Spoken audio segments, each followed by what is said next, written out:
અત્યારે અમે કેદારનાથ જવાના રસ્તા ઉપર નીકળ્યા છે। હજી 12 કિલોમીટરનું ડિસ્ટન્સ બાકી છે અને અમે છેલ્લા અડધો કલાકથી અતિશય ટ્રાફિક હોવાના લીધે બહાર વેઇટ કરીએ છીએ। તમે જોઈ શકો છો ટ્રાફિક।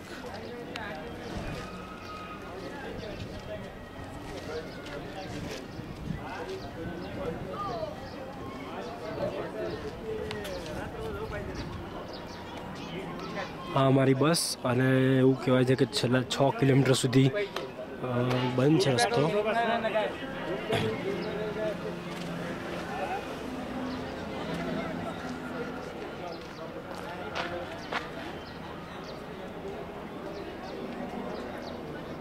હેલિકોપ્ટરની સુવિધા પણ અહીંયા છે। જેને હેલિકોપ્ટરમાં જવું હોય હેલિકોપ્ટરમાં પણ જાય છે અને તમને ફરી એકવાર ટ્રાફિક જોઈ લો કે જેના લીધે અમારે અડધો કલાકથી વેઇટ કર્યા છે અહીંયા।